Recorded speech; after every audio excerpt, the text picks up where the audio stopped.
America అధ్యక్షుడిగా 8 ఏళ్ల పాటు తీసుకున్న నిర్ణయాలు ఆ దేశ భవితను ఎలా మార్చేశాయి? ఒబామా నిర్ణయాలు అమెరికన్లకు మేలు చేశాయా లేక మరింత భారం పెంచాయా? అమెరికా 44వ అధ్యక్షుడిగా ఆయన సాధించిన విజయాలేంటి? జీవితాంతం ఆయన వెన్నాడే జ్ఞాపకాలేంటి?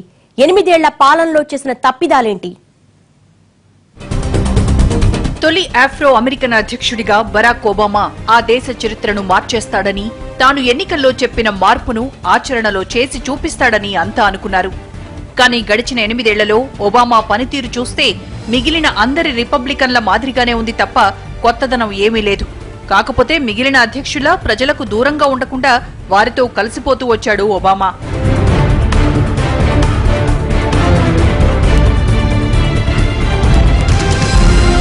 మొత్తంగా ఒబామా అనుసరించిన ఆర్థిక విధానాలు ఆ దేశం మీద అప్పును అంతకంతకు పెంచేస్తూ వచ్చాయి. ముందు వెనక ఆలోచించకుండా అమలు చేసిన సంక్షేమ పథకాలు కూడా ఖజానా మీద భారం మోపాయి. మాంద్యం నుంచి బయటపడేందుకు ఆర్థిక వ్యవస్థను బలోపేతం చేసే నిర్ణయాలు తీసుకోవాలి కానీ తాత్కాలిక ఉద్దీపనలతో ఉపయోగం ఉండదన్న వాస్తవాన్ని పక్కన పెట్టారు. ఇక ఎడాపెడా పెట్టేస్తూ వచ్చిన మరో ఖర్చు లాడెన్ వేట. 9/11 దాడుల తర్వాత అమెరికన్లకు పట్టుకున్న అతిపెద్ద భయం బిన్ లాడెన్. అమెరికా వేలుతో అమెరికా కన్నునే పొడిచిన లాడెన్ కోసం లక్షల కోట్ల డాలర్లు ఖర్చు పెట్టారు.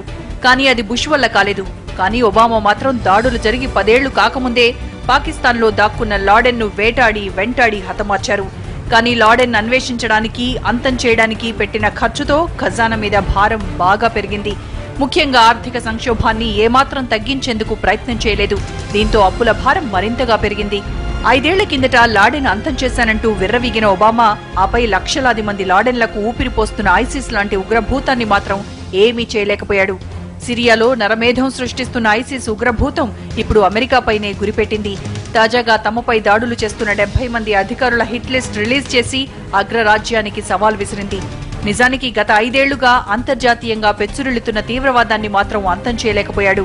ఒక్క తమ దేశ భద్రత చూసుకున్నాడు తప్ప అంతర్జాతీయ శాంతికి తూట్లు పొడిచాడన్న విమర్శలు చాలానే వినిపించాయి. దెబ్బతిన్న తర్వాత ఆ దశలో దాదాపు ఒక చచ్చిన పీనుగను పట్టుకున్నట్టుగా పట్టుకున్నారు. కానీ ఐసిస్ లాంటి ప్రమాదకరమైన శక్తులు రంగంలోకి రావడానికి కూడా కారణం అమెరికా విధానాలే. అమెరికా ఇరాక్లో, సిరియాలో అక్కడున్న ప్రభుత్వాలను తొలగించి అక్కడ రాజ్య వ్యవస్థలను కూల్చి అక్కడ ఒక అరాచకత్వాన్ని, అస్థిరతను, అనిశ్చిత పరిస్థితులను సృష్టించింది. దాని ఫలితమే Islamic state in Iraq and Syria. దాని పేరులోనే మనకు కనబడుతుంది.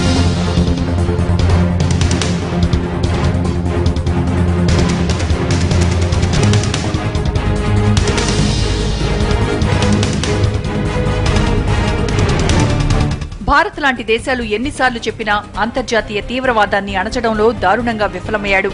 ఎప్పుడు చూసినా తీవ్రవాదాన్ని అణచడమే తమ లక్ష్యం అని చెప్పుకున్నాడు తప్ప ఒక్కసారి కూడా ఈ క్రమంలో అంతర్జాతీయ సమాజాన్ని ఒక్కటి చేయలేకపోయాడు. కనీసం అలాంటి ప్రయత్నాలు చేసేవారికి కూడా అడ్డుపడ్డాడు.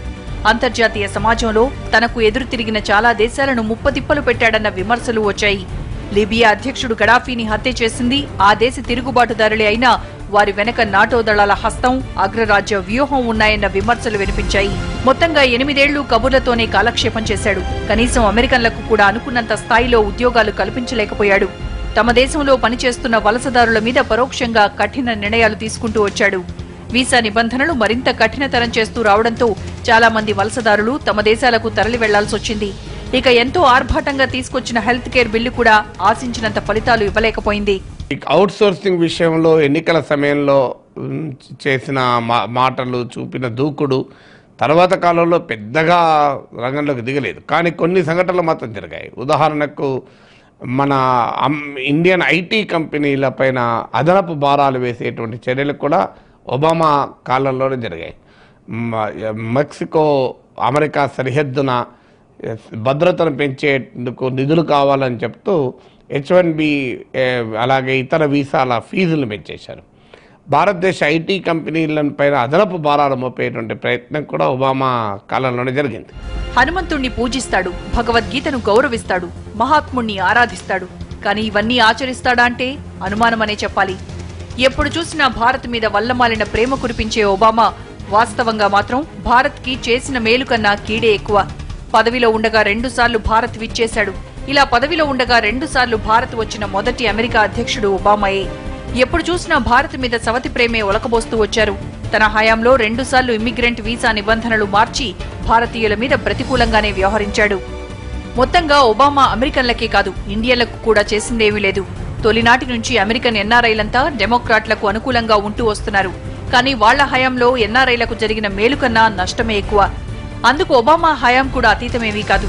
మొత్తంగా ఒబామా తనను నమ్ముకున్న అమెరికన్లకు మాత్రం ఏమీ చేయలేకపోయాడన్న విమర్శలు గట్టిగా వినిపిస్తున్నాయి. గడిచిన 8 ఏళ్లలో ఒబామా పరిపాలన అంతా ఏదో నామమాత్రంగా నడిచింది తప్ప పెద్ద వండర్లేమీ క్రియేట్ చేయలేదు.